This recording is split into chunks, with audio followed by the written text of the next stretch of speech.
abbiamo intervistato Nando D'Andrea, cari amici Villa Cupidiani, però lui non ci ha detto proprio tutto, perché questo, perché il resto ce lo deve dire lei, Rosy D'Angio, eccola qui, bella più che mai. Salve a tutti, grazie. Ciao tesoro. Grazie. E Volevo salutare innanzitutto i fratelli Marigliano perché ci mancavo da un po' e quindi un bacio a loro, un saluto a te, Grazie. finalmente sono ritornata e sì, vi svelo io qualcosa. Allora, Nando D'Andrea ha fatto parte della mia canzone che si intitola Io e te, l'abbiamo cantata insieme, è bellissima, quindi ascoltatela, sicuramente piacerà anche a voi. Però io so anche un'altra cosa. Sì, che la canzone... Ecco, questa canzone l'hai inserita nel tuo lavoro discografico. Sì, perché è la mia canzone, però Ecco. anche Nando la potete ascoltare Nando? anche nel CD di Nando Ecco, D'Andrea. quindi potete ascoltarla anche nel suo CD. Beh, come nasce questo binomio tra tutti e due? Nando? Allora, nasce che abbiamo fatto gli stessi arrangiamenti nello stesso studio di registrazione, la M61 di Alessandro Sgambati. Alessandro consiglia Nando D'Andrea a Rosy D'Angio. Rosy ascolta la mia voce e dice che gli piace e nasce questa collaborazione. Sposate artisticamente, E che poi, bello. Ascoltando la canzone, vedete che è una bella canzone, perché anche se ancora non dobbiamo fare il video, ancora non deve essere C'è ancora pubblicizzata tanto da fare, dai. radiofonicamente, però nell'ambiente tutti stanno parlando di questa canzone che canto con lei. Io l'ho messa pure nel mio nuovo lavoro discografico, che abbiamo detto il titolo prima, sotto etichetta Zeus Record. E quindi lo potete trovare sia nel mio che nel suo. Ma in tutto questo come si intitola la canzone? Io e te. Ah. E colgo l'occasione per salutare l'autore del brano, Salvatore Strada. Lo saluto anch'io. Ragazzi, adesso dovete subito cantarla Sì, questa canzone. La andiamo. voglio ascoltare anch'io in tutto questo. E allora si parte con Nando D'Andrea e Rosy D'Angio. Vai!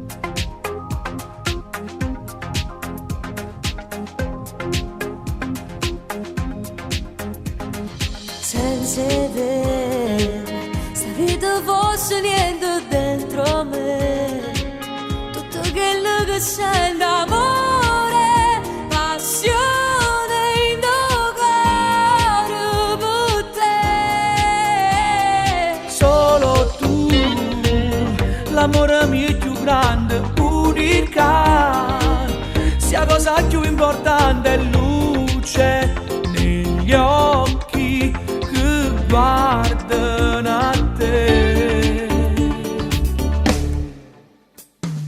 Tu sei vita mia, E sempre te più innamorato, tu sei cuore mio, sei come il sole in giornate, tu mi fai morire, quando mi spoglio per far amore, vinci sempre tu, con te non si può perdere, tu sei la poesia.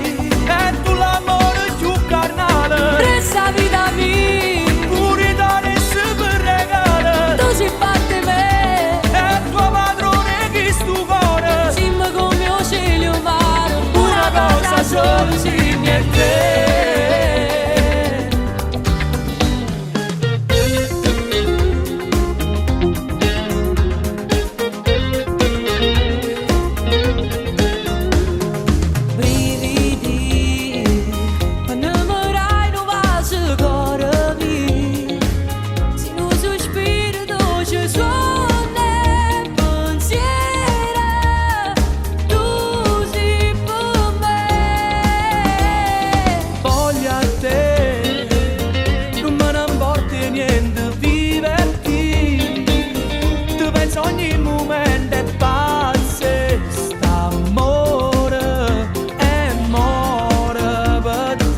sia vita